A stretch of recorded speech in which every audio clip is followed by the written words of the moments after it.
നമ്മുടെ ജീവിതത്തിൽ എന്തെങ്കിലും വിജയം സംഭവിക്കുമ്പോൾ നമ്മൾ സാധാരണയായിട്ട് പറയുന്നത് എന്തായിരിക്കും നമ്മൾ പറയുന്നത്? ഞാൻ കഠിനമായി പരിശ്രമിച്ചത് കൊണ്ടാണ് ഈ വിജയം കിട്ടിയത്. പിന്നെയോ, അല്ലെങ്കിൽ എന്ത് പറയും? എൻ്റെ ബുദ്ധി കൊണ്ടാണ് ഇത് നേടിയത്, ഞാനില്ലായിരുന്നെങ്കിൽ ഇത് ഒരിക്കലും നടക്കുമായിരുന്നില്ല. നേരെ മറിച്ച് പരാജയം സംഭവിക്കുമ്പോൾ എന്താണ് നമ്മൾ പറയുന്നത്? സാഹചര്യം ശരിയായിരുന്നില്ല, അല്ലെ? മറ്റുള്ളവരെന്നെ സഹായിച്ചില്ല, എൻ്റെ ഭാഗ്യം മോശമായിരുന്നു, അല്ലെ? വിജയത്തിന്റെ മുഴുവൻ ക്രെഡിറ്റും ബഹുമതിയും നമുക്ക് വേണം. എന്നാല് പരാജയത്തിന്റെ ഉത്തരവാദിത്വം മറ്റുള്ളവരുടെ മേൽ ഇടാനാണ് നമ്മൾ ശ്രമിക്കുന്നത്. അല്ലെങ്കിൽ എന്ത് പറയും? ദൈവം പോലും നമ്മളെ സഹായിച്ചല്ല എന്ന് പറയും. പക്ഷേ ഭഗവാൻ ഇവിടെ ഒരു ഗൗരവമുള്ള ഒരു ചോദ്യമാണ് നമ്മളോട് ചോദിക്കുന്നത്. എന്താണത്? നീ യഥാർത്ഥത്തിൽ എല്ലാത്തിന്റെയും സ്വതന്ത്രനായിട്ടുള്ള കർത്താവാണോ? നീയാണോ എല്ലാം ചെയ്യുന്നത്? നീ സ്വതന്ത്രനാണോ? അല്ലെങ്കിൽ നീയാണോ ഇതെല്ലാം ചെയ്യുന്നത് എന്ന്? അങ്ങനെ നമുക്ക് പറയാൻ കഴിയുമോ ഞാനാണെല്ലാം ചെയ്യുന്നത് എന്ന്? അപ്പൊ നമ്മൾ അതുകൊണ്ടാണ് പറയുന്നത് നമ്മൾ പൂർണ്ണമായിട്ടും സ്വതന്ത്രരല്ല. തുടക്കത്തിൽ പറഞ്ഞത് എന്തെങ്കിലും നല്ലത് സംഭവിച്ചാലുള്ള ക്രെഡിറ്റ് നമ്മൾക്കും എടുക്കും, അല്ലെ? എന്തെങ്കിലും ചീത്ത കാര്യങ്ങൾ സംഭവിച്ചു കഴിഞ്ഞാൽ അതിന്റെ കുറ്റം മുഴുവന് മറ്റുള്ളവരുടെ മേല് പഴിചാരുകയും ചെയ്യും. അതിനെന്താണ് മനസ്സിലാക്കേണ്ടത്? നമ്മൾ ആരും സ്വതന്ത്രരല്ല. അപ്പം ഇതിന്റെ ഒന്നും കർത്താവാര് നമ്മളല്ല. അപ്പം അതുകൊണ്ട് നമ്മൾ ആരും സ്വയം പൂർണ്ണമായും നമ്മള് സ്വതന്ത്രരല്ല. എന്നാൽ ഇതിന്റെ അർത്ഥം നമുക്ക് യാതൊരു ഉത്തരവാദിത്വവും ഇല്ല എന്നുമല്ല. ജീവൻ ചെറിയ സ്വാതന്ത്ര്യമുണ്ട്. അപ്പം ആ ജീവന്റെ ചെറിയ സ്വാതന്ത്ര്യം ഉപയോഗിച്ച് എന്താണ് ചെയ്യേണ്ടത്? ചെറിയ സ്വാതന്ത്ര്യം ഉപയോഗിച്ചിട്ട് കൃഷ്ണന്റെ നിർദ്ദേശം അനുസരിക്കണോ അതോ സ്വന്തം ഇന്ദ്രിയങ്ങളെ പിന്തുടരണോ എന്ന് തീരുമാനിക്കാൻ കഴിയും. അതാണ് നമ്മൾക്കുള്ള സ്വാതന്ത്ര്യം എന്ന് പറയുന്നത്. അതാണ് നമ്മുടെ ഉത്തരവാദിത്വം എന്ന് പറയുന്നത്. അല്ലാതെ വേറെ ഒന്നും നമ്മുടെ കൺട്രോളിലല്ല. അപ്പൊ നമ്മുടെ ജീവന് അല്ലെങ്കിൽ ആത്മാവിന് ഒരു സ്വാതന്ത്ര്യം മാത്രമാണുള്ളത്. ആ കിട്ടിയിരിക്കുന്ന സ്വാതന്ത്ര്യം എന്ന് പറയുന്നത് ആ സ്വാതന്ത്ര്യം ഉപയോഗിച്ച് കൃഷ്ണന്റെ നിർദ്ദേശം അനുസരിക്കണോ, അല്ലെ? അതോ സ്വന്തം ഇന്ദ്രിയങ്ങളെ തൃപ്തിപ്പെടുത്തണോ? അതായത് ഇന്ദ്രിയങ്ങളെ തൃപ്തിപ്പെടുത്തുക എന്ന് പറയുന്നത് നമ്മൾ ഈ ശരീരമാണെന്നുള്ള ബോധം കൊണ്ട് ഈ ശരീരത്തെ തൃപ്തിപ്പെടുത്തി ജീവിക്കണോ എന്നുള്ളത്. അപ്പം അത് തീരുമാനിക്കാൻ വേണ്ടിയിട്ടുള്ള സ്വാതന്ത്ര്യം നമുക്കുണ്ട്. അത് ഭഗവാൻ നമുക്ക് തന്നിട്ടുണ്ട്. ആ ഒരു സ്വാതന്ത്ര്യം മാത്രം. തെക്കോട്ട് പോകണോ, വടക്കോട്ട് പോകണോ, കിഴക്കോട്ട് പോകണോ, ജീവിതത്തിൽ തിരഞ്ഞെടുക്കണം എന്നുള്ളത്. അപ്പം ഇന്ന് നമ്മൾ പഠിക്കാൻ പോകുന്നത് ഭഗവാൻ അല്ലെങ്കിൽ ഭഗവാൻ കൃഷ്ണൻ നമ്മെ പഠിപ്പിക്കുന്നത് കർമ്മം ഉപേക്ഷിക്കാനല്ല, പിന്നെ കർമ്മത്തിന്റെ തെറ്റായിട്ടുള്ള ബോധം ഉപേക്ഷിക്കാൻ വേണ്ടിയിട്ടാണ്. കർമ്മം ഇതെല്ലാം പറയുമ്പോൾ ആൾക്കാർ വിചാരിക്കും ഇതൊന്നും എന്റെ കയ്യിൽ കൂടെ അല്ല പോകുന്നതെങ്കിൽ പിന്നെ ഞാൻ എന്തിന് കർമ്മം ചെയ്യണം എന്ന്. പക്ഷേ ഇവിടെ ഭഗവാൻ തുടർന്ന് പറയുന്നത്? കർമ്മം ഉപേക്ഷിക്കാനല്ല, മറിച്ച് കർമ്മത്തിന്റെ തെറ്റായ ബോധം ഉപേക്ഷിക്കാനാണുള്ളത്. കുടുംബത്തെ ഉപേക്ഷിക്കാനല്ല പറയുന്നത്. കുടുംബം എന്റെ സ്വത്താണ്, എന്റെ സ്വത്താണ് എന്ന ഉടമസ്ഥ ബോധം ഉപേക്ഷിക്കാനാണ് പറയുന്നത്. കുടുംബത്തെ ഉപേക്ഷിക്കാനല്ല ഭഗവാൻ പറയുന്നത്, മറിച്ച് കുടുംബം എന്റെ സ്വത്താണ് എന്ന ഉടമസ്ഥ ബോധം ഉപേക്ഷിക്കാനാണ് പറയുന്നത്. പിന്നെയോ ജോലി ഉപേക്ഷിക്കാനല്ല പറയുന്നത്, പിന്നെ ജോലി കൃഷ്ണന്റെ സേവയ്ക്കായി മാറ്റാനാണ് പറയുന്നത്. ആളുകളെ ബലമായിട്ട് പിടിച്ച് മാറ്റാനല്ല പറയുന്നത്. പിന്നെയോ നമ്മുടെ മാതൃകയിലൂടെയും പിന്നെയോ കരുണയിലൂടെയും അവരെ ക്രമേണ കൃഷ്ണാവബോധത്തിലേക്ക് നയിക്കാനാണ് പറയുന്നത്.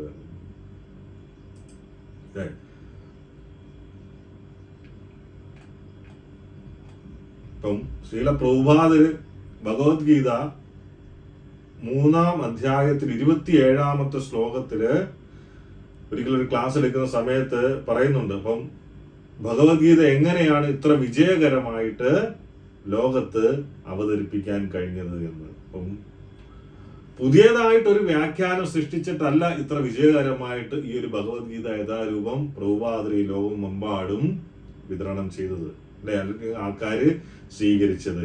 എന്തുകൊണ്ടാണ് അത് സ്വീകരിക്കാൻ കാരണം? കൃഷ്ണൻ പറഞ്ഞത് അതേപടി അവതരിപ്പിച്ചു തരാനാണ്, അല്ലെ? ശുദ്ധമായ പാലില് വെള്ളം ചേർക്കാത്തതുപോലെ ഭഗവത്ഗീതയിൽ സ്വന്തം ആശയങ്ങൾ ആരും കലർത്തരുത് എന്നാണ് പറയുന്നത്. അപ്പം അതുകൊണ്ട് നമ്മളിന്ന് പഠിക്കാൻ പോകുന്നത് എന്താണ്?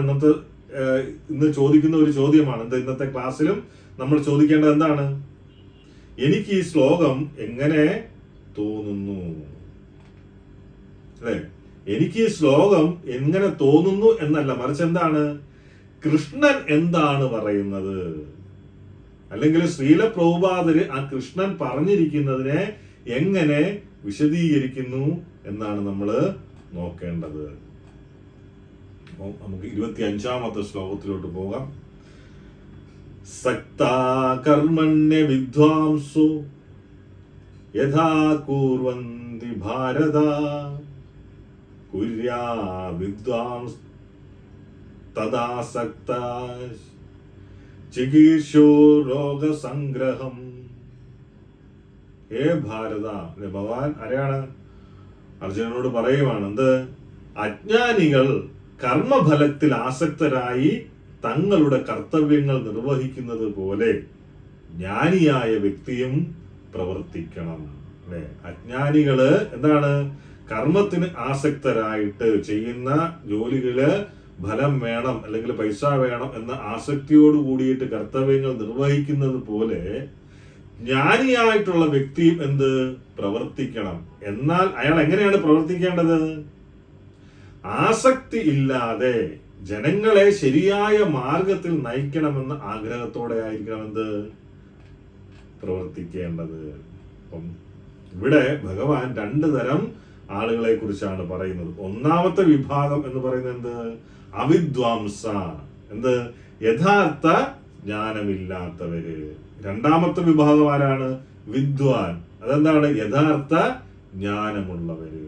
അപ്പം നമ്മൾ മനസ്സിലാക്കേണ്ടത് അജ്ഞാനിയായിട്ടുള്ള വ്യക്തിയും ജോലി ചെയ്യുന്നുണ്ട്, പിന്നെയോ ജ്ഞാനിയായിട്ടുള്ള വ്യക്തിയും ജോലി ചെയ്യുന്നുണ്ട്. അപ്പൊ പുറമേ നിന്ന് നോക്കുന്ന സമയത്ത് രണ്ടുപേരും പ്രവർത്തിക്കുന്നത് ഒരേപോലെ എന്ന് തോന്നാം. എന്നാൽ എന്താണ് അവിടെ വ്യത്യാസം?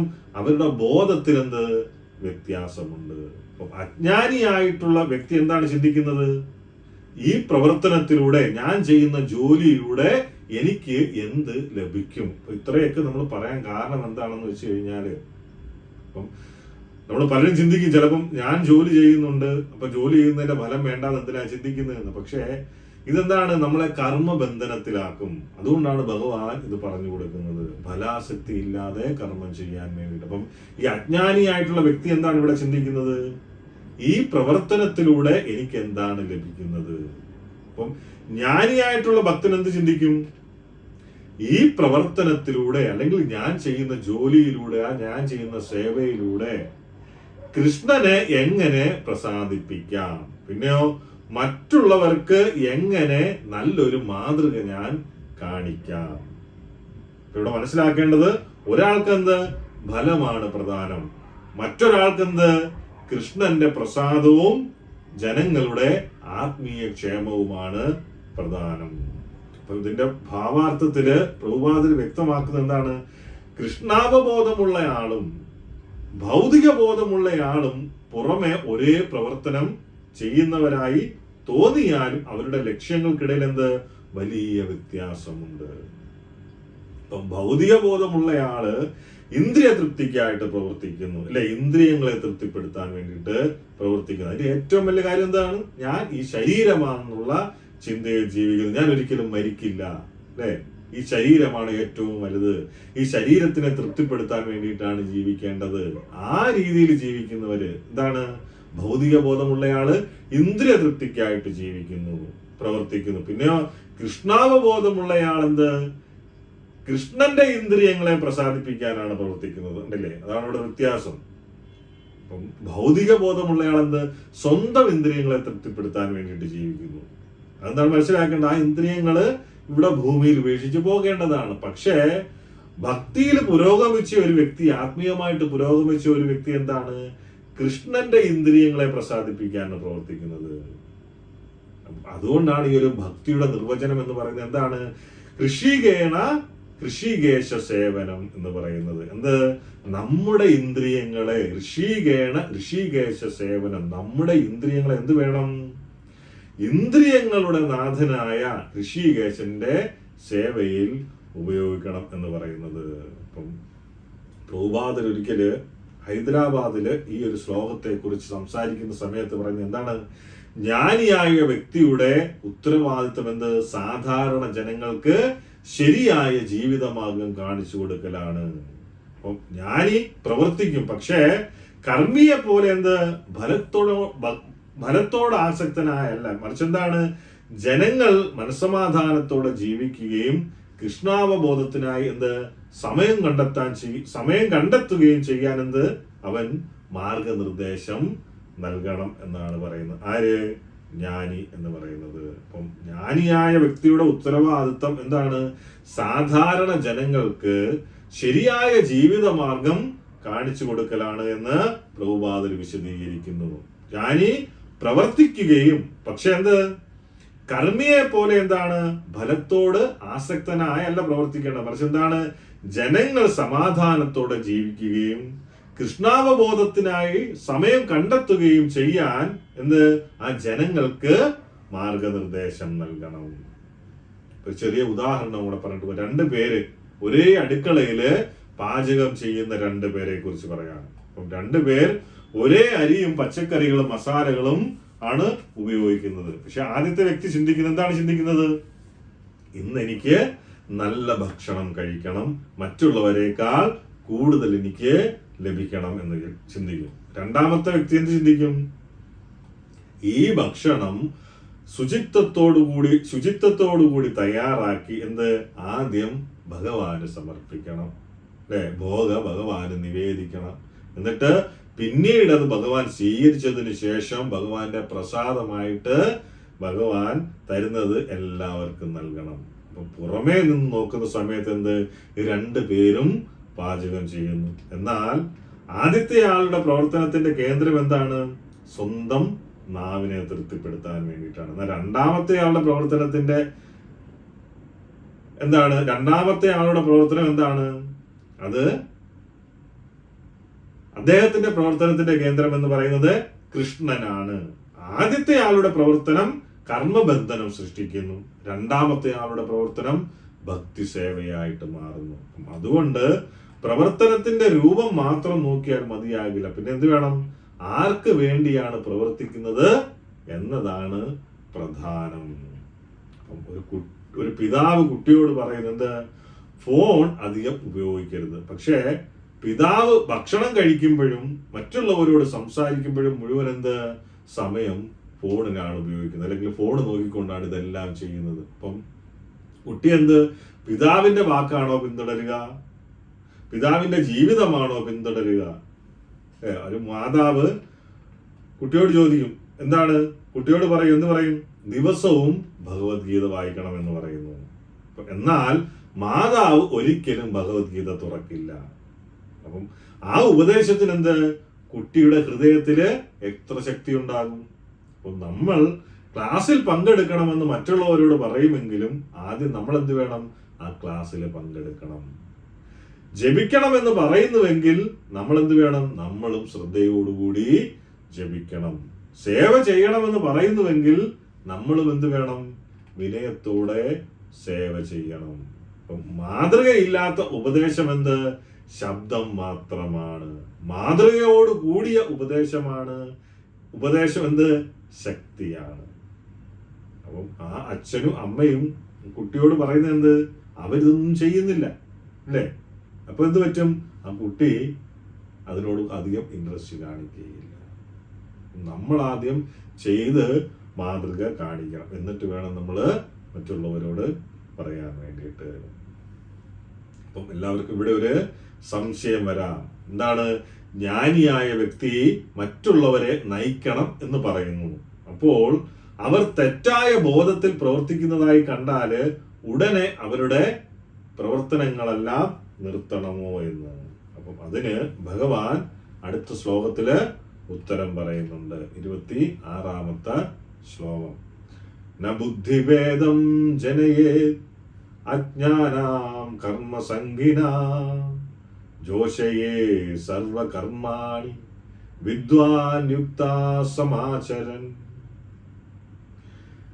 നിർദ്ദിഷ്ട കർത്തവ്യങ്ങളുടെ ഫലങ്ങളിൽ ആസക്തരായ അജ്ഞാനികളുടെ ബുദ്ധിയെ ജ്ഞാനിയായ വ്യക്തി അസ്വസ്ഥമാക്കരുത്. കണ്ടില്ലേ എന്താണ് പറയുന്നത്? നിർദ്ദിഷ്ട കർത്തവ്യങ്ങളുടെ ഫലത്തിൽ ആസക്തനായ അജ്ഞാനികളുടെ ബുദ്ധി ആരാണ്? ജ്ഞാനിയായ വ്യക്തി അസ്വസ്ഥമാക്കരുത്. അവരോട് പ്രവർത്തനം നിർത്താൻ ആവശ്യപ്പെടുന്നതിന് പകരം എന്ത് വേണം? ഭക്തിബോധത്തോടെ സ്വയം പ്രവർത്തിച്ചുകൊണ്ട് കൃഷ്ണാവബോധത്തിന്റെ ക്രമേണയുള്ള വികാസത്തിൽ അവരെ വിവിധ പ്രവർത്തനങ്ങളിൽ ഏർപ്പെടുത്തണമെന്നാണ് പറയുന്നത്. ഇതില് ഈ ശ്ലോകത്തിലെ പ്രധാനമായിട്ടും പറയുന്ന ഒരു വാക്കാണ് ബുദ്ധിഭേദം. ബുദ്ധിഭേദം എന്നത് ഒരാളുടെ ബുദ്ധിയിൽ തകർച്ചയോ ആശയക്കുഴപ്പമോ സൃഷ്ടിക്കുന്നതാണ് ബുദ്ധിഭേദം എന്ന് പറയുന്നത്. അല്ലെ, ബുദ്ധിക്ക് മാറ്റം സംഭവിക്കുന്നു. അപ്പം ആത്മീയ ജീവിതത്തെ കുറിച്ച് അധികം അറിവില്ലാത്ത ഒരാൾ ജോലി ചെയ്യുന്നു, കുടുംബത്തെ സംരക്ഷിക്കുന്നു, കുട്ടികളെ പഠിപ്പിക്കുന്നു, പിന്നെ ജീവിതത്തില് പല ഭൗതികമായിട്ടുള്ള ലക്ഷ്യങ്ങളും പിന്തുടരുന്നു. അപ്പൊ നമ്മൾ അയാളുടെ അടുത്ത് ചെന്നിട്ട് നീ ചെയ്യുന്നതെല്ലാം മായയാണ്, നീ ജോലി ഉപേക്ഷിക്കണം, അല്ലെ, കുടുംബ ബന്ധങ്ങൾക്ക് യാതൊരു വിലയുമില്ല, എല്ലാം ഉടനെ ഉപേക്ഷിച്ചില്ലെങ്കിൽ ആത്മീയ പുരോഗതി ഉണ്ടാകില്ല എന്ന് പറഞ്ഞു കഴിഞ്ഞാൽ ആരെങ്കിലും കൃഷ്ണാവബോധം സ്വീകരിക്കുവോ? ആരെങ്കിലും ഭക്തിയിലേക്ക് വരുമോ? അല്ലെങ്കിൽ ആത്മീയ ജീവിതത്തെ ഭയപ്പെടുമോ? അപ്പൊ ഭഗവാൻ എന്താണ് പറയുന്നത്? അവന്റെ ബുദ്ധിയെ തകർക്കരുത്. അവൻ നിൽക്കുന്നിടത്ത് നിന്ന് എന്ത് വേണം? അവിടെ തന്നെ നിന്നോട്ടെ തൽക്കാലം. അവിടെ നിന്നുണ്ട് ക്രമേണ ഉയർത്തുക. അപ്പം പ്രഭുപാദൻ വിശദീകരിക്കുന്നത് വേദങ്ങളിലെ എല്ലാ പ്രവർത്തനങ്ങളുടെയും അന്ത്യലക്ഷ്യം കൃഷ്ണനെ മനസ്സിലാക്കുക എന്നതാണെന്ന് എല്ലാവർക്കും അറിയാം, അല്ലെ? എന്നാൽ ഭൗതിക സുഖത്തിൽ ആസക്തനായ ഒരാൾക്ക് ആ അന്തിമ ലക്ഷ്യം ഉടനെ മനസ്സിലാകണമെന്നില്ല. പെട്ടെന്ന് പോയിട്ട് ഭഗവാനാണ് ഏറ്റവും വലിയ ലക്ഷ്യം, ഭഗവാനെ കുറിച്ച് ചിന്തിക്കുന്നതാണ് ഏറ്റവും വലിയ കാര്യം, അല്ലെ? ശരീരം ഉപേക്ഷിക്കുന്ന സമയത്ത് ഭഗവാനെ ചിന്തിച്ചു കഴിഞ്ഞാൽ ഗോലോകത്തിൽ പോകുന്നൊക്കെ പറഞ്ഞു കഴിഞ്ഞാൽ അവരൊരു മനസ്സിലാവുമോ? ഇല്ല. അവരെ സംബന്ധിച്ചത് അവരത്രമാത്രം ഭൗതികതയിൽ അഡിക്റ്റഡ് ആണ്. അവരെ സംബന്ധിച്ചിടത്തോളം ഇതിനെക്കുറിച്ചൊന്നും അറിയുകയില്ല. എല്ലാം കുടുംബവും അല്ലെങ്കിൽ ശരീരമാണ് വലുത് എന്നുള്ള രീതിയിൽ ജീവിക്കുന്നവരാണ്. അപ്പൊ നമ്മുടെ ഈ ഒരു സമൂഹത്തിലും പെട്ടെന്ന് സംഭവിച്ചു പോകുന്നതും അല്ലെങ്കിൽ നമ്മളെ തെറ്റിദ്ധരിക്കപ്പെടുന്നതും എന്താണ്? ഈ ഒരു കാരണം കൊണ്ടാണ്. പലരും ഒരാളെ പരിചയപ്പെടുത്തുന്നതിന് പെട്ടെന്ന് തന്നെ ഉള്ള ഫിലോസഫി മൊത്തം പറഞ്ഞു കൊടുക്കുന്നത്. കാരണം പലരും ഇത് വിട്ടിട്ട് പോകുന്നതും അല്ലെങ്കിൽ ആത്മീയത ആരും തിരഞ്ഞെടുക്കാത്തതും. അതുകൊണ്ടാണ് വേദത്തിന്റെ ഉദ്ദേശം എന്ന് പറയുന്നത് സ്റ്റെപ്പ് ബൈ സ്റ്റെപ്പായിട്ട് ആളെ ഉയർത്തുക എന്നുള്ളതാണ്. എന്നിട്ട് ഇവിടെ വേണം ഭഗവത്ഗീതയിലും ഭാഗവതത്തിലും വരുമ്പോഴാണ് ആൾക്ക് മനസ്സിലാവുന്നത് അന്തിമ ലക്ഷ്യം കൃഷ്ണനാണ്, അന്തിമ ലക്ഷ്യം ഗോലോക വൃന്ദാവനമാണ്. അത് സ്റ്റെപ്പ് ബൈ സ്റ്റെപ്പായിട്ട് ഉയർത്തുന്ന പടിയാണെന്ത് വേദം എന്ന് പറയുന്നത്. അതെന്ന് പറഞ്ഞാൽ പ്രൈമറി LKG UKG സ്റ്റഡിയാണത് എന്ന് പറയുന്നത്. ഭഗവത്ഗീതയാണെന്ത് ഏറ്റവും ടോപ്പ്. ഇപ്പം ഭക്തിയോഗം ചെയ്യുന്നവരെ സംബന്ധിച്ചിടത്തോളം വേദങ്ങളിലൂടെ ഒന്നും സഞ്ചരിക്കേണ്ട ആവശ്യമില്ല. അവർക്ക് ആരാണ് ഭഗവാൻ എന്നുള്ള കാര്യം അറിയാം. അല്ലെങ്കിൽ എന്തുകൊണ്ടാണ് ഈ മനുഷ്യജന്മം കിട്ടിയിരിക്കുന്നത്, മനുഷ്യജന്മത്തിന്റെ അന്തിമ ലക്ഷ്യം എന്താണ്, അല്ലെങ്കിൽ നമ്മൾ ഈ ഭൂമിയിൽ ജീവിച്ചിരിക്കുന്നതിന്റെ ലക്ഷ്യം എന്താണ് എന്ന് ആ ഒരു വ്യക്തിക്ക് അറിയാം. അതൊരു ആത്മസാക്ഷാത്കാരം ലഭിക്കാൻ വേണ്ടിയിട്ട് പരിശീലിക്കുന്ന വ്യക്തിയാണ്. അവരെ സംബന്ധിച്ചിടത്തോളം വേദങ്ങളിലൂടെ പോകേണ്ട ആവശ്യമില്ല. പക്ഷെ ഒരു തുടർക്കാരനെ സംബന്ധിച്ചിടത്തോളം അവരെ പടിപടിയായിട്ട് വേണമെന്ത് കൊണ്ടുവരാൻ വേണ്ടിയിട്ട്. ഇവിടെ എന്താണ് പറയുന്നത്? ഭൗതിക സുഖത്തില് ആസക്തനായ ഒരാൾക്ക് അന്തിമ ലക്ഷ്യം ഉടനെ മനസ്സിലാക്കണമെന്നില്ല. എന്താണ് അന്തിമ ലക്ഷ്യം? വേദങ്ങളിലെ എല്ലാ പ്രവർത്തനങ്ങളുടെയും അന്ത്യലക്ഷ്യമാര് കൃഷ്ണനാണ്. അപ്പം അത് അവർക്ക് മനസ്സിലാകണമെന്നില്ല. അതുകൊണ്ട് അവന്റെ പ്രവർത്തനം പെട്ടെന്ന് നിർത്തിക്കാനല്ല ശ്രമിക്കേണ്ടത്, മറിച്ച് എന്താണ് ആ പ്രവർത്തനത്തിന്റെ ഫലം കൃഷ്ണന്റെ സേവയുമായി എങ്ങനെ ബന്ധിപ്പിക്കാമെന്ന് പഠിപ്പിക്കണം. പ്രവർത്തനം നിർത്തേണ്ട എന്താണ് ചെയ്യേണ്ടത്? അതിന് പകരം ആ കേന്ദ്രം മാറ്റണം, അല്ലേ? എന്തിനു വേണ്ടിയിട്ടാണ് നമ്മൾ പ്രവർത്തിക്കുന്നതിന്റെ ആ കേന്ദ്രം മാറ്റണം. ഇപ്പൊ ഒരാൾക്ക് പാചകം ചെയ്യാൻ ഇഷ്ടമാണ്, അയാളോട് പാചകം മായയാണ് നിർത്തിക്കോളൂ എന്ന് പറയേണ്ടതില്ല. പകരം എന്ത് വേണം? ശുദ്ധമായിട്ടുള്ള സസ്യാഹാരം തയ്യാറാക്കി കൃഷ്ണന് സമർപ്പിക്കാൻ വേണ്ടിയിട്ട് പറയുക. ഒരാൾക്ക് പാടാൻ ഇഷ്ടമാണ്, പാട്ടുപേക്ഷിക്കാൻ പറയാൻ പറ്റുമോ? അങ്ങനെ പറയേണ്ടതില്ല. എന്താണ് പറയേണ്ടത്? കൃഷ്ണന്റെ നാമവും മഹിമയും പാടുക. ഒരാൾക്ക് ചിത്രരചനയില് കഴിവുള്ളവനാണ്, ആ കഴിവ് ഉപേക്ഷിക്കേണ്ടതില്ല. മറിച്ച് എന്ത് വേണം? കൃഷ്ണന്റെ സന്ദേശം പ്രചരിപ്പിക്കാൻ വേണ്ടിയിട്ട് ആ കഴിവ് ഉപയോഗിക്കാം. ഒരാൾക്ക് വീഡിയോ എഡിറ്റ് ചെയ്യാൻ അറിയാം, ആ കഴിവെന്ത്? ഭൗതിക വിനോദത്തിന് മാത്രം ഉപയോഗിക്കാതെ, അതിന് മാത്രം ഉപയോഗിക്കാതെ എന്താണ്? ഭഗവത്ഗീത പ്രചരിപ്പിക്കാനായിട്ടും ഉപയോഗിക്കാം. ഒരാൾ പണം സമ്പാദിക്കുന്നു, അല്ലേ? ജോലി ഉപേക്ഷിക്കണമെന്നല്ല, മറിച്ച് എന്ത്? സത്യസന്ധമായിട്ട് സമ്പാദിക്കുക, കുടുംബത്തെ സംരക്ഷിക്കുക. അതിന്റെ ഒരു ഭാഗം എന്ത്? കൃഷ്ണ സേവയ്ക്കായിട്ടും എന്താണ്? ഭക്തരുടെ സേവയ്ക്കായിട്ടും ഉപയോഗിക്കുക. അപ്പം ഭക്തി നമ്മുടെ കഴിവുകളെ എന്ത്? നശിപ്പിക്കുന്നില്ല.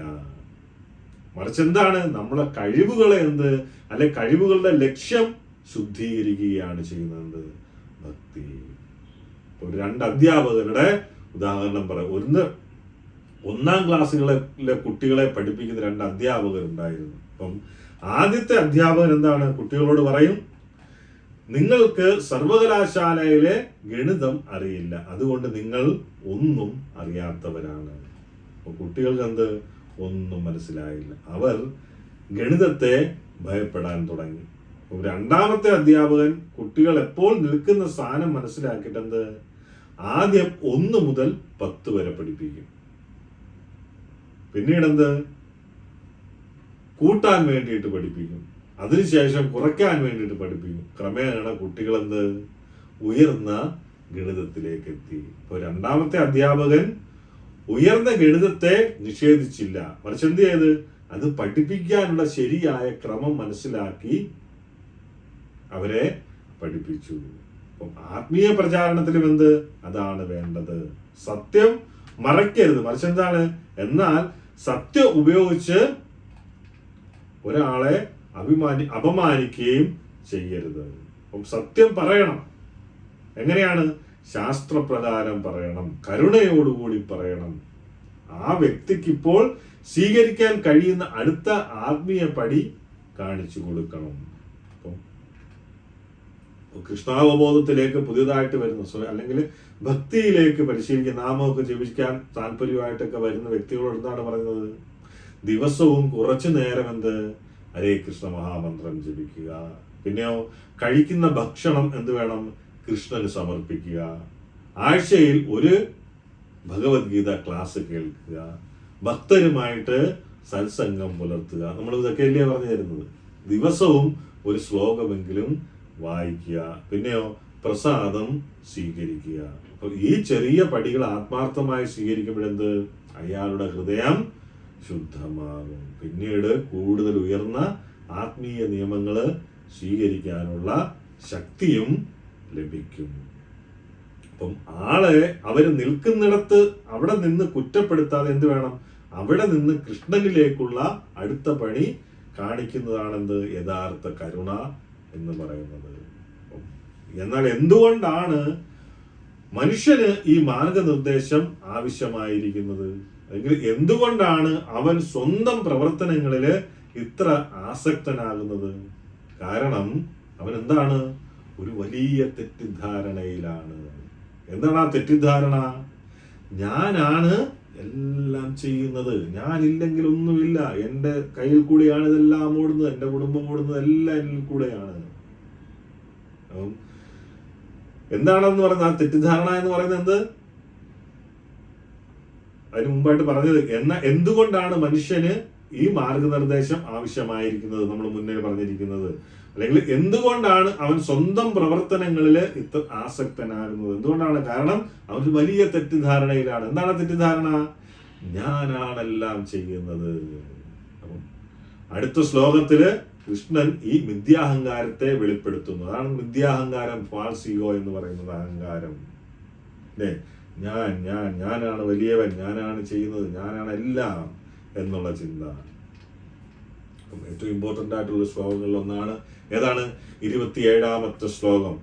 പ്രകൃതേ ക്രിയമാണാനി ഗുണൈ കർമാണി സർവശ അഹങ്കാരാ വിമൂഢാത്മാ കർത്താഹമിതി മന്യതേ. കർത്താഹം ഇത് മന്യതേ, അല്ലേ? എല്ലാത്തിൻ്റെയും കർത്താവ്. അപ്പം മിഥ്യാഹങ്കാരത്തിന്റെ സ്വാധീനത്താൽ ഞാനാണ് വലിയവൻ, ഞാനാണ് എല്ലാം, അതിന്റെ സ്വാധീനത്താൽ മോഹിതനായിട്ടുള്ള ആത്മാവ് എന്ത് ചെയ്യുന്നു? യഥാർത്ഥത്തിൽ ഭൗതിക പ്രകൃതിയുടെ 3 ഗുണങ്ങളാൽ നടത്തപ്പെടുന്ന പ്രവർത്തനങ്ങളുടെ കർത്താവ് താനാണെന്ന് കരുതുന്നു. പ്രകൃതേ ക്രിയമാണാനി ഗുണേ കർമാണി സർവശ അഹങ്കാര വിമൂഢാത്മാ കർത്താഹമിതി മന്യതേ. മിഥ്യാഹങ്കാരത്തിന്റെ സ്വാധീനത്താൽ മോഹിതനായ ആത്മാവ്. ഇവിടെ എല്ലാം ആത്മാവെന്നാണ് പറയുന്നത്, അല്ലേ? ശരീരം എന്നും പറയുന്നില്ല. കാരണം എന്തുകൊണ്ടാ? നമ്മൾ ആത്മാവാണ്. അതുകൊണ്ട് ഭഗവാന്റെ അംശമായിട്ടുള്ള ആത്മാവിനെയാണ് സംബോധന ചെയ്യുന്നത്. ശരീരം എന്ന് പറയുന്നത് താൽക്കാലികമാണ്. അതുകൊണ്ടാണ് എവിടെയും ആത്മാവ് എന്ന് പറയുന്നത്. അപ്പം മിഥ്യാഹങ്കാരത്തിന്റെ സ്വാധീനത്താൽ മോഹിതനായ ആത്മാവ് എന്താണ്? യഥാർത്ഥത്തിൽ എന്താണ്? ഭൗതിക പ്രകൃതിയുടെ 3 ഗുണങ്ങളാൽ, ഏതൊക്കെയാണ്? സത്വരജസ് തമോ ഗുണങ്ങളാൽ നടത്തപ്പെടുന്ന പ്രവർത്തനങ്ങളുടെ കർത്താവാര്? താനാണെന്ന് കരുതുന്നു. പ്രകൃതിയുടെ 3 ഗുണങ്ങളാണ് ഇതെല്ലാം ചെയ്യുന്നത്. പക്ഷേ എന്ത്? മിഥ്യാഹങ്കാരം ബാധിച്ചിരിക്കുന്നതാണ് നമ്മൾ വിചാരിക്കുന്നതാണ് ഇതെല്ലാം ഞാനാണ് ചെയ്യുന്നത്. മനുഷ്യനെന്താണ് പറയുന്നത്? മൊത്തത്തില് ഞാനാണ് ചെയ്തത്, ഞാനാണ് വിജയിച്ചത്, അല്ലേ? എന്റെ കഴിവാണ് എല്ലാത്തിൻ്റെയും കാരണം. പക്ഷെ ഭഗവാൻ എന്താണ് പറയുന്നത്? ശരീരത്തിലൂടെയുള്ള പ്രവർത്തനങ്ങൾ ഭൗതിക പ്രകൃതിയുടെ ഗുണങ്ങളാൽ നടത്തപ്പെടുന്നു. പിന്നെയോ വിദ്യാഹങ്കാരത്താൽ മോഹിതനായ ആത്മാവാണെന്ന് താൻ സ്വതന്ത്ര കർത്താവാണെന്ന് കരുതുന്നത്. ഇവിടെ ശ്രദ്ധിക്കേണ്ട ഒരു കാര്യം എന്ത്? ജീവന് യാതൊരു ഉത്തരവാദിത്വവുമില്ല എന്ന് പറയുന്നില്ല ഭഗവാൻ. പിന്നെയോ ജീവൻ എന്താണ്? ആഗ്രഹിക്കാനും തിരഞ്ഞെടുക്കാനുമുള്ള എന്ത് പരിമിതമായിട്ടുള്ള സ്വാതന്ത്ര്യമുണ്ട് നമ്മളെ സംബന്ധിച്ചിടത്തോളം. എന്നാൽ ആ ആഗ്രഹം നടപ്പിലാക്കാനുള്ള ശരീരം, ഇന്ദ്രിയങ്ങൾ, ശക്തി, അവസരം, പ്രകൃതി നിയമങ്ങൾ എന്നിവ എന്ത്? ജീവന്റെ സ്വതന്ത്ര സൃഷ്ടിയല്ല, നമ്മൾ സൃഷ്ടിക്കുന്നതല്ല ഇതൊന്നും. ഇതെല്ലാം ഭഗവാന്റെ സൃഷ്ടിയാണ്. ശ്രീല പ്രഭുപാദരുടെ പറയുന്നത് ഭൗതിക ശരീരം ഭൗതിക പ്രകൃതിയുടെ സംവിധാനമാണെന്നും ഭൗതിക പ്രകൃതി പരമേശ്വരന്റെ മേൽത്തോട്ടത്തിലാണ് പ്രവർത്തിക്കുന്നതെന്നും ആണ് ഇവിടെ എന്ത് പ്രഭുപാദര് പറയുന്നത്. ഇപ്പൊ നമ്മൾ ഇത്രയൊക്കെ പറയുമ്പോഴും നമ്മൾ മനസ്സിലാക്കുക, എന്ത് സിമ്പിളായിട്ടുള്ള കാര്യത്തിനാണ് ഇത്രയും കാര്യങ്ങൾ പറഞ്ഞു തരുന്നത്. എന്ത്? നമ്മൾ ഈ ശരീരമല്ല, എപ്പോഴും പറയുന്നത് പോലെ നമ്മൾ ഈ ലോകത്തിലെ ആൾക്കാരല്ല. ഇപ്പൊ ആൾക്കാർ ചന്ദ്രനിൽ പോകണമെന്ന് പറയുന്നു, മറ്റോടെ ഗ്രഹങ്ങളിൽ പോകുന്നെന്ന് പറയുന്നുണ്ട്. ചന്ദ്രനിൽ തന്നെ ആണോ പോകുന്ന അറിയുന്നില്ല. എങ്കിലും പോലും ഏതെങ്കിലും ഗ്രഹത്തിലാണെങ്കിൽ പോലും എന്ത് അവിടെ എല്ലാം അവർ പറയും ജീവനില്ല എന്ന് പറയും. പക്ഷേ അവിടുത്തെ കാലാവസ്ഥയ്ക്ക് അനുസരിച്ച് അവിടെ ജീവികളുണ്ട്, ചിലപ്പോൾ മനുഷ്യരുണ്ടായിരിക്കാം. ശരിയല്ലേ? ഇവിടെയും ഏലിയൻസ് വരുന്നു എന്ന് നമ്മൾ പറയാറുണ്ട്. അപ്പം അവര് വരുമ്പോഴെന്താണ് നമ്മളെ ആരും കാണുന്നില്ല. അപ്പോൾ നമ്മുടെ കണ്ണ് അല്ലെങ്കിൽ നമ്മുടെ ശരീരം ഇത് സൃഷ്ടിച്ചിരിക്കുന്നത് എന്തിനാണ്? ഈ ഭൗതികത അല്ലെങ്കിൽ ഈ ഭൂമിയിലേക്ക് വേണ്ടിയിട്ടുള്ള സംഗതിയാണ്. ഈ ഭൂമിയിൽ നിലനിൽക്കാൻ വേണ്ടിയിട്ടാണ്. അതുപോലെ ഒരുപാട് ഭൂഖണ്ഡങ്ങളുണ്ട്, അല്ലെ? ഈ ഭൗതിക ലോകത്തില്, ഈ 14 ലോകത്തിലും. അപ്പൊ അവിടെ എല്ലാം ജീവനുണ്ട്. ഒരേ രീതിയിലുള്ള ജീവനുകളായിരിക്കാം, വേറെ രീതിയിലുള്ള മനുഷ്യരായിരിക്കാം. അപ്പം ഇത് നമ്മുടെ സ്ഥലമല്ല. നമ്മളെന്താണ്? നമുക്ക് ഓൾറെഡി ഒരു ഐഡന്റിറ്റി ഉണ്ട്, അല്ലെ? ആത്മാവാണ് നമ്മൾ, ഭഗവാന്റെ അംശമാണ്. അപ്പൊ നമ്മുടെ ശരീരം ഇതല്ല. അപ്പൊ നമ്മളെവിടെയോ ആയിരുന്നു, അവിടെ നിന്ന് നമ്മൾ തെറ്റ് ചെയ്തു. ഗോലോക വൃന്ദാവനത്തിലാവാം, വൈകുണ്ഠത്തിലാവാം. അവിടെ നിന്ന് നമ്മൾ തെറ്റ് ചെയ്ത സമയത്ത് എന്തായി? നമ്മൾ ജയിലിൽ ഇടുന്ന പോണക്ക് നമുക്ക് ഈ ഭൗതിക ലോകത്തിൽ വരേണ്ടി വന്നു, ആസ്വദിക്കണമെന്നുള്ള ആഗ്രഹം കാരണം. അതുകൊണ്ട് ആസ്വദിക്കാനാണ് ഈ ഭൗതിക ശരീരം നമുക്ക് ലഭിച്ചിരിക്കുന്നത്. അപ്പം ഈ ഭൗതിക ശരീരം നിന്നുകൊണ്ട് തന്നെ, പക്ഷേ ഭഗവാൻ ഒരു കാര്യം കൂടി ചെയ്തു, ആ കരുണ കാരണം. എന്താണ്? ആസ്വദിക്കുക മാത്രമല്ല, ശരിയായ രീതിയിൽ മനസ്സിലാക്കിയിട്ട് തിരിച്ച് ഈ ജയിലിൽ നിന്ന് പുറത്തു കടക്കാനുള്ള മാർഗവും ഭഗവാൻ നമുക്ക് എന്ത് അർജുനനെ മുൻനിർത്തിയിട്ട് പറഞ്ഞു തരികയുണ്ടായി. ഇല്ലെങ്കിൽ എന്താണ് ചെയ്യുന്ന ഫലം? വീണ്ടും ഈ ശരീരത്തിൽ തന്നെ ഇങ്ങനെ കറങ്ങും. മനുഷ്യ ശരീരം മാത്രമാണോ ഭൂമിയിലുള്ളത്? ഇല്ല. പാറ്റ, തേള്, പഴുതാര, അല്ലെ, പാമ്പ്, എല്ലാ സംഗതിയും ഉണ്ട്. എലി, പൂച്ച, ഇതെല്ലാം ഉണ്ട്. ഇതിലൂടെ ഒക്കെ നമ്മൾ കറങ്ങേണ്ടി വരും.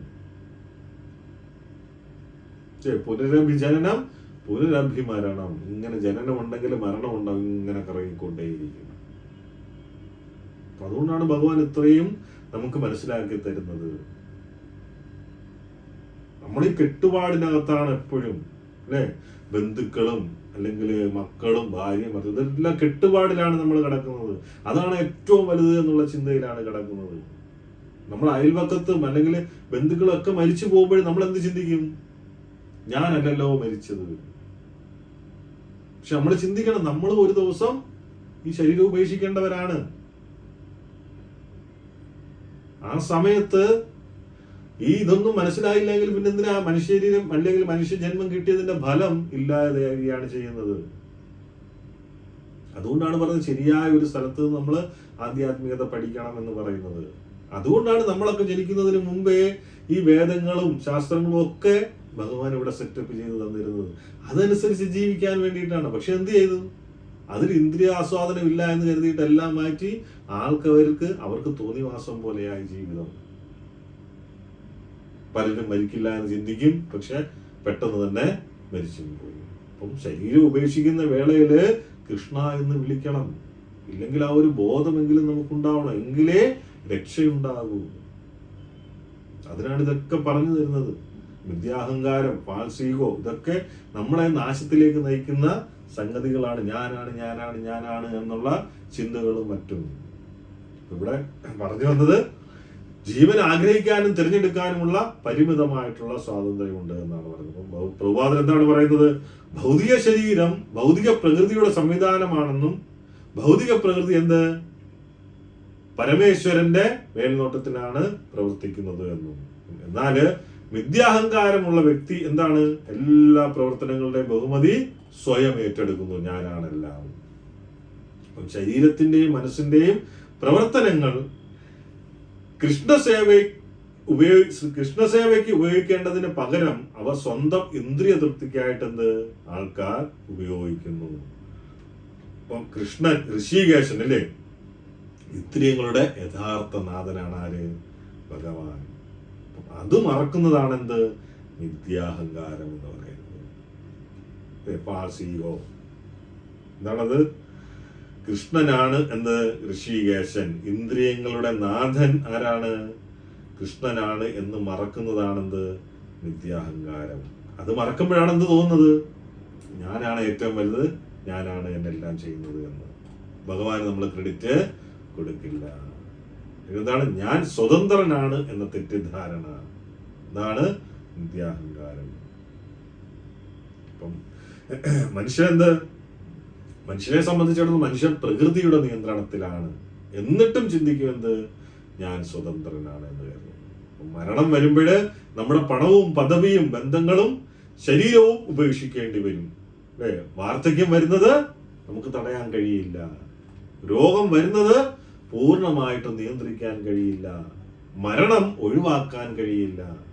അപ്പോൾ നമ്മൾ എങ്ങനെയാണ് പൂർണ്ണമായും സ്വതന്ത്രനാണ് എന്ന് പറയുന്നത്? ഇതൊന്നും നമ്മളെ കൊണ്ട് സാധിക്കത്തില്ല. പക്ഷെ എന്നിട്ട് മനുഷ്യൻ പറയുന്നത് ഞാൻ സ്വതന്ത്രനാണ്, ഞാൻ ഇന്ന് സ്വതന്ത്രനായി. അപ്പം പ്രകൃതിക്ക് മുകളില് കൃഷ്ണന്റെ നിയന്ത്രണമുണ്ടെന്നും മനുഷ്യൻ സ്വന്തം സ്ഥാനം തിരിച്ചറിയണമെന്നും ശ്രീല പ്രഭുപാദര് ഇവിടെ വിശദീകരിക്കുന്നു. പ്രഭുപാദര് പറയുന്ന ഒരു സംഗതിയാണ്. ഒരു ക്ലാസ്സില് പറഞ്ഞതാണ്. എന്താണ്? പ്രകൃതിക്ക് മുകളിലായി കൃഷ്ണന്റെ നിയന്ത്രണമുണ്ടെന്നും മനുഷ്യൻ സ്വന്തം സ്ഥാനം തിരിച്ചറിയണമെന്നും പ്രഭുപാദരിവിടെ വിശദീകരിക്കുന്നു. അപ്പം ഒരു ചെറിയ കഥ പറയാം. സ്റ്റിയറിംഗ് പിടിച്ചിരിക്കുന്ന കുട്ടിയുടെ ഒരു കഥ.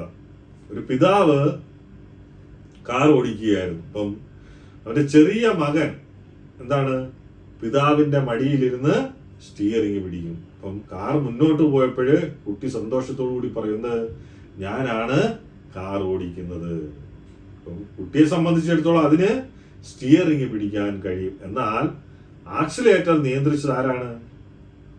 ബ്രേക്ക് അമർത്തിയത് ആരാണ്? വഴി നിരീക്ഷിച്ചത് ആരാണ്? അപകടത്തിൽ നിന്ന് സംരക്ഷിച്ചത് ആരാണ്? അതൊക്കെ ആരാണ്? പിതാവാണ്. അല്ലെ? അപ്പം കുട്ടിക്ക് ചെറിയൊരു പങ്കുണ്ടായിരുന്നു. എന്നാൽ അവൻ എന്ത്? പൂർണ്ണമായും സ്വതന്ത്രനായ ഡ്രൈവർ ആയിരുന്നില്ല. അതുപോലെ ജീവനും ആഗ്രഹിക്കുന്നത്, ജീവനും ആഗ്രഹിക്കുന്നു, തിരഞ്ഞെടുക്കുന്നു, പ്രവർത്തിക്കുന്നു. എന്നാൽ ശരീരവും ബുദ്ധിയും ശക്തിയും അവസരവും എന്ത്? പ്രകൃതി നിയമങ്ങളും കൃഷ്ണന്റെ സംവിധാനത്തിനുള്ളിലാണ്. അല്ലേ? അപ്പം ജീവനും ആഗ്രഹിക്കുന്നു. എന്ത്? ജീവനും ആഗ്രഹിക്കുന്നുണ്ട്, തിരഞ്ഞെടുക്കുന്നു, പ്രവർത്തിക്കുന്നു. എന്നാൽ ശരീരവും ബുദ്ധിയും ശക്തിയും അവസരവും പ്രകൃതി നിയമങ്ങളും ആരുടെ സംവിധാനത്തിലാണ്? കൃഷ്ണന്റെ സംവിധാനത്തിലാണ്. അപ്പം ശരിയായ ബോധം എന്ന് പറയുന്നത് എന്തായിരിക്കണം? ഞാൻ ഒന്നും ചെയ്യുന്നില്ല എന്നല്ല. എന്ത്? ശരിയായ ബോധം എന്ത്? കൃഷ്ണൻ നൽകിയ ശരീരവും കഴിവും അവസരവും ഉപയോഗിക്കുന്ന ഒരു ആശ്രിതമായിട്ടുള്ള ജീവനാണ് ഞാൻ. അതെല്ലാം എന്ത്? കൃഷ്ണന്റെ സേവയിൽ ഉപയോഗിക്കണം. അതാണ് ശരിയായ ബോധം എന്ന് പറയുന്നത്. അല്ലേ? എന്താണ്? ഞാനൊന്നും ചെയ്യുന്നില്ല എന്നല്ല, അല്ലെങ്കിൽ ഇതെല്ലാം എന്റെ അധീനതയിലാണ് എന്നല്ല. എന്താണ് ശരിയായ ബോധം എന്ന് പറയുന്നത്? കൃഷ്ണൻ നൽകിയ ശരീരവും കഴിവും അവസരവും ഉപയോഗിക്കുന്ന ഒരു ആശ്രിത ജീവനാണ് ഞാൻ. അതെല്ലാം കൃഷ്ണന്റെ സേവയിൽ ഉപയോഗിക്കണം. അല്ലേ? അർജുനൻ ജോലി ഉപേക്ഷിച്ചില്ല. ശ്രീല പ്രഭുപാദിലൂടെ അർജുനന്റെ ഉദാഹരണവും നൽകുന്നുണ്ട്. എന്താണ്? ഭഗവത്ഗീത കേൾക്കുന്നതിന് മുമ്പ് അർജുനൻ ആരായിരുന്നു? ഒരു യോദ്ധാവായിരുന്നു. ഭഗവത്ഗീത കേട്ട ശേഷവും അർജുനൻ ഒരു യോദ്ധാവായി തുടർന്നു. അപ്പോൾ എനിക്ക് ആത്മീയ ജ്ഞാനം ലഭിച്ചു, ഞാൻ യുദ്ധഭൂമി ഉപേക്ഷിച്ച് സന്യാസിയായി പോകുന്നു എന്ന് ആര് പറഞ്ഞില്ല? അർജുനൻ പറഞ്ഞില്ല. അവിടെ അർജുനൻ എന്താണ് മനസ്സിലാക്കിയത്? എനിക്ക് ഇഷ്ടമുള്ളത് ചെയ്യുന്നതല്ല ആത്മീയ ജീവിതം. കൃഷ്ണൻ എന്നിൽ നിന്ന് എന്താണ് ആഗ്രഹിക്കുന്നത് എന്ന് മനസ്സിലാക്കി അത് ചെയ്യുകയാണ് എന്ത്? ആത്മീയ ജീവിതം എന്നാണ്. അർജുനൻ എന്താണ് മനസ്സിലാക്കിയത് അവിടുന്ന്? എനിക്ക് ആത്മീയജ്ഞാനം എല്ലാം ലഭിച്ചതിന് ശേഷം അർജുനൻ എന്താണ് ചെയ്തത്? ആ യുദ്ധഭൂമി ഉപേക്ഷിച്ച് സന്യാസിയായി പോകുന്നു എന്ന് പറഞ്ഞില്ല. മറിച്ച് എന്താണ് ചെയ്തത്? എനിക്ക് ഇഷ്ടമുള്ളത് ചെയ്യുന്നതല്ല എന്ത്? ആത്മീയ ജീവിതം. കൃഷ്ണൻ എന്താണ് എന്നിൽ നിന്ന് ആഗ്രഹിക്കുന്നത് എന്ന് മനസ്സിലാക്കി അത് ചെയ്യുകയാണ് എന്ത്? ആത്മീയ ജീവിതം എന്ന് പറയുന്നത്. വിജയം ലഭിക്കുമ്പോൾ എന്ത് പറയും? എന്റെ കഴിവ് കൊണ്ടാണ് എന്ന് മാത്രം പറയാതെ എന്ത് വേണം? കൃഷ്ണൻ നൽകിയ ശരീരവും ബുദ്ധിയും അവസരവും കൊണ്ടാണ് എന്ത്? എനിക്ക് വിജയം ലഭിച്ചത് എന്ന് പറയണം. അങ്ങനെ ഓർക്കണം ഭഗവാനെ.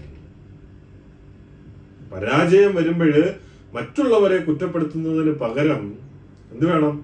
ഈ അനുഭവത്തിലൂടെ കൃഷ്ണൻ എന്നെ എന്താണ് പഠിപ്പിക്കുന്നത് എന്ന് ചോദിക്കുക. നമ്മൾ കർത്തവ്യം ചെയ്യണം. എന്നാൽ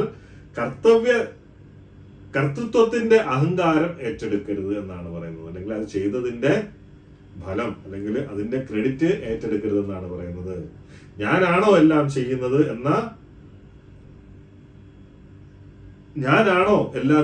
എന്ന് നമ്മൾ ഇടയ്ക്കെങ്കിലും ചിന്തിക്കണം. അജ്ഞാനിയായിട്ടുള്ള വ്യക്തി എന്താണ്? ഞാനാണ് കർത്താവ് എന്ന് ചിന്തിക്കുന്നു. എന്നാൽ തത്വജ്ഞാനിയായ വ്യക്തി എങ്ങനെയാണ് ചിന്തിക്കുന്നത്? അത് ഭഗവാൻ അടുത്ത ശ്ലോകത്തില് പറയുന്നു. അതാണ് 28ാമത്തെ ശ്ലോകം. തത്വവിത്തോ മഹാബാഹോ ഗുണകർമ്മ വിഭാഗയോ ഗുണാഗുണേഷു വർത്തന്ത ഇതി മത്വാന സജ്ജതേ. എന്താ? ഹേ മഹാബാഹുവേ, ഹേ അർജുന, എന്താണ് പറയുന്നത്? പരമസത്യത്തെ അറിയുന്ന വ്യക്തി ഭക്തിയോടെയുള്ള പ്രവർത്തനവും ഫലത്തിന് വേണ്ടിയുള്ള പ്രവർത്തനവും തമ്മിലുള്ള വ്യത്യാസം നന്നായി മനസ്സിലാക്കുന്നതിനാല് ഇന്ദ്രിയങ്ങളും ഇന്ദ്രിയ തൃപ്തിയിലും ഏർപ്പെടുന്നില്ല എന്നാണ് പറയുന്നത്. അതാണ് പരമസത്യത്തെ അറിയുന്ന വ്യക്തി, അല്ലെ? ആത്മസാക്ഷാത്കാരം സിദ്ധിച്ച വ്യക്തി എന്താണ്? ഭക്തിയോടെയുള്ള പ്രവർത്തനവും ഫലത്തിനു വേണ്ടിയുള്ള പ്രവർത്തനവും തമ്മിലുള്ള വ്യത്യാസം നന്നായിട്ട് മനസ്സിലാക്കുന്നതിനാല് ഇന്ദ്രിയങ്ങളിലും ഇന്ദ്രിയ തൃപ്തിയിലും ഏർപ്പെടുന്നില്ല എന്നാണ് പറയുന്നത്. അവർക്കറിയാം എന്തിനു വേണ്ടിയിട്ടാണ് നമ്മൾ ജീവിക്കുന്നത് എന്ന്. അപ്പം ഈ ഒരു ശ്ലോകത്തിലെ പ്രധാന വാക്ക് എന്ന് പറയുന്നതാണ് തത്വവിത്ത് എന്ന് വെച്ച് കഴിഞ്ഞാൽ യാഥാർത്ഥ്യം അറിയുന്ന വ്യക്തി എന്നാണ് പറയുന്നത്. അവരെന്താണ് മനസ്സിലാക്കുന്നത്? ആ തത്വവിത്ത് അല്ലെങ്കിൽ യാഥാർത്ഥ്യം അറിയുന്ന വ്യക്തി, ഞാൻ ഈ ശരീരമല്ല, പിന്നെ ഞാൻ കൃഷ്ണന്റെ നിത്യമായിട്ടുള്ള അംശമാണ്, എന്റെ സ്വാഭാവിക സ്ഥാനം കൃഷ്ണനെ സേവിക്കലാണ്. ശരീരത്തിന്റെയും ഇന്ദ്രിയങ്ങളുടെയും അനുഭവങ്ങൾ എന്ന് പറയുന്നത് താൽക്കാലികമാണ് എന്നാണ് പറയുന്നത്. അപ്പം തത്വജ്ഞാനിയായ വ്യക്തി താൻ പരമപുരുഷനായ കൃഷ്ണന്റെ അംശമാണെന്ന് ഉറച്ചറിഞ്ഞിരിക്കുന്നു എന്നാണ് പറയുന്നത്. ഭൗതിക ജീവിതത്തില് താൻ അസ്വാഭാവികമായ ഒരു സാഹചര്യത്തിൽ കുടുങ്ങിയിരിക്കുകയാണെന്നും തന്റെ പ്രവർത്തനങ്ങളെ കൃഷ്ണന്റെ ഭക്തിസേവയുമായി ബന്ധിപ്പിക്കണമെന്നും ആ വ്യക്തി തിരിച്ചറിയുന്നു. അതിനാൽ ഭൗതിക ഇന്ദ്രിയ തൃപ്തിയോട് സ്വാഭാവികമായിട്ട് ആ ഒരു വ്യക്തി വിരക്തനായിരിക്കും എപ്പോഴും. ജീവിതത്തിൽ വരുന്ന ഭൗതിക പ്രതികരണങ്ങളെല്ലാം കൃഷ്ണന്റെ നിയന്ത്രണത്തിലുള്ളതാണെന്ന് അറിയുന്നതിനാൽ അവൻ അമിതമായിട്ട് അസ്വസ്ഥനാകുന്നില്ല. എന്ത് സംഭവിച്ചാലും ജീവിതത്തിൽ അസ്വസ്ഥനാകുന്നില്ല. എന്തുകൊണ്ട്? ഈ വരുന്ന ഭൗതിക പ്രതികരണങ്ങളെല്ലാം ഭഗവാന്റെ നിയന്ത്രണത്തിലുള്ളതാണ് എന്ന് അറിയുന്നതിനാൽ തന്നെ. ഇവിടെ ഒരു കാര്യം കൂടെ നോക്കാം. ഒരേ പ്രവർത്തനവും വ്യത്യസ്തമായ ഒരു ബോധം. ഒരാള് പണം സമ്പാദിക്കുന്നു, സ്വന്തം ആഡംബരത്തിനും അഹങ്കാരത്തിനും ഇന്ദ്രിയ സുഖത്തിനും വേണ്ടി അത് ഉപയോഗിക്കുന്നുവെങ്കിൽ അത് ഫലാസക്തിയോടെയുള്ള പ്രവർത്തനമാണ്. വേറൊരാളെന്ത് സത്യസന്ധമായിട്ട് സമ്പാദിക്കുന്നു. അപ്പം അതെങ്ങനെയാണ്? കുടുംബത്തെ കൃഷ്ണൻ ഏൽപ്പിച്ച ഉത്തരവാദിത്വത്തിനായി സംരക്ഷിക്കുന്നു. പ്രസാദ വിതരണത്തിനും ഗ്രന്ഥ വിതരണത്തിനും ഭക്തി സേവയ്ക്കും ആ ഒരു പണത്തിന്റെ ഒരു ഭാഗം ഉപയോഗിക്കുന്നു. അപ്പം പുറമെ നോക്കുമ്പോൾ രണ്ടുപേരും ജോലി ചെയ്യുന്നുണ്ട്. എന്നാൽ ഒരാളുടെ പ്രവർത്തനം സ്വന്തം കേന്ദ്രത്തിലാണ്, മറ്റൊരാളുടെ പ്രവർത്തനം കൃഷ്ണനെ കേന്ദ്രീകരിച്ചാണ്. അപ്പൊ നമുക്കൊരു ഉദാഹരണം കൂടെ നോക്കാം. ഒരു യഥാർത്ഥ വ്യക്തിയും ഒരു നടനും അഭിനേതാവും. അപ്പം ഒരു നടൻ വേദിയിൽ രാജാവിന്റെ വേഷമിടുന്നു, കിരീടം ധരിക്കുന്നു, സിംഹാസനത്തിലിരിക്കുന്നു. എല്ലാവരും അവനെ അദ്ദേഹത്തെ രാജാവെന്ന് വിളിക്കുന്നു. എന്നാൽ നാടകം കഴിഞ്ഞാൽ എന്ത് പറ്റും? അദ്ദേഹത്തിന് ആ കിരീടം മാറ്റിവെക്കും. അപ്പൊ യഥാർത്ഥത്തില് ആ രാജ്യത്തെ രാജാവല്ലെന്ന് ആ പുള്ളിക്കും അറിയാം, അഭിനയിക്കുന്ന ആൾക്കും അറിയാം. അതുകൊണ്ട് വേഷത്തിലെ സംഭവങ്ങളെ സ്വന്തം ശാശ്വതമായ തിരിച്ചറിയലായി കരുതുന്നില്ല എന്നാണ് പറയുന്നത്. അപ്പം ആ വേഷമാണെന്ന് പുള്ളിക്ക് അറിയാം. അതുകൊണ്ട് അവിടെ നടക്കുന്ന സംഭവങ്ങളെ ശാശ്വതമല്ല എന്ന് പുള്ളിക്ക് അറിയാം. അതേപോലെ തന്നെയാണ് നമ്മൾ ഇപ്പോൾ ഒരു ശരീരത്തിനുള്ളിലാണ്, അല്ലെ? ഒരാളൊരു പുരുഷ ശരീരത്തിലായിരിക്കാം, മറ്റൊരാളൊരു സ്ത്രീ ശരീരത്തിലായിരിക്കാം. ഒരാളൊരു സമ്പന്ന കുടുംബത്തിൽ ജനിച്ചു, മറ്റൊരാള് ഒരു ദരിദ്ര കുടുംബത്തിൽ ജനിച്ചു. ഒരാള് ഒരു രാജ്യത്ത്, വേറൊരാള് വേറൊരു രാജ്യത്ത്. അതെല്ലാം ഇപ്പോൾ കിട്ടിയിരിക്കുന്ന ഈ ശരീരവുമായി ബന്ധപ്പെട്ട വേഷങ്ങളാണ്, ഇപ്പോൾ നമ്മൾ ആടിക്കൊണ്ടിരിക്കുന്ന വേഷങ്ങളാണ്. അപ്പം അന്നേരമൊക്കെ മനസ്സിലാക്കേണ്ടത് നമ്മള് ഞാൻ കൃഷ്ണന്റെ നിത്യദാസനാണ്. അപ്പൊ ഈ ഒരു തിരിച്ചറിവ് വരുമ്പോഴാണ് ഇന്ദ്രിയ സുഖത്തിനായി മാത്രം ജീവിക്കേണ്ട ആവശ്യം കുറഞ്ഞു വരും നമുക്ക്. അപ്പം നമ്മൾ പ്രവർത്തിക്കുമ്പോഴും വേണം? ഒരു 3 ചോദ്യം നമ്മൾ എപ്പോഴും ചോദിക്കണം. എന്ത് പ്രവർത്തനം തുടങ്ങുന്നത്? ഞാൻ ഇത് ചെയ്യുന്നത് ആരുടെ സന്തോഷത്തിന് വേണ്ടിയിട്ടാണ്? അല്ലേ? ഞാനിത് ആരുടെ സന്തോഷത്തിന് വേണ്ടിയിട്ടാണ് ചെയ്യുന്നത്. ഇതിന്റെ ഫലം കൃഷ്ണനുമായി ബന്ധിപ്പിക്കാൻ കഴിയുമോ? ഏത് ആ ചെയ്യുന്ന കാര്യം. 3, ഈ പ്രവർത്തനം എന്നെ കൃഷ്ണനോട് അടുപ്പിക്കുമോ അതോ അകറ്റുമോ? ഈ 3 ചോദ്യങ്ങൾ എന്താ? നമ്മുടെ ജോലി എന്ത് ഭക്തിയാണോ അതോ ബലാസക്തിയാണോ എന്ന് തിരിച്ചറിയാൻ വേണ്ടിയിട്ട് സഹായിക്കും. ഈ ഒരു 3 ചോദ്യം എല്ലാവരും ചോദിക്കണം. എന്ത് പ്രവർത്തനം ചെയ്യുന്ന സമയത്ത് ഈ ഒരു 3 ചോദ്യം ചോദിക്കണം. എന്തൊക്കെയാണ്? ഞാനിത് ചെയ്യുന്നത്, അല്ലെ, ഞാനിത് ആരുടെ സന്തോഷത്തിന് വേണ്ടിയിട്ടാണ് ചെയ്യുന്നത്? ഇതിന്റെ ഫലം കൃഷ്ണനുമായിട്ട് ബന്ധിപ്പിക്കാൻ കഴിയുമോ? പിന്നെ ഈ പ്രവർത്തനം എന്നെ കൃഷ്ണനോട് അടുപ്പിക്കുമോ അതോ അകറ്റുമോ?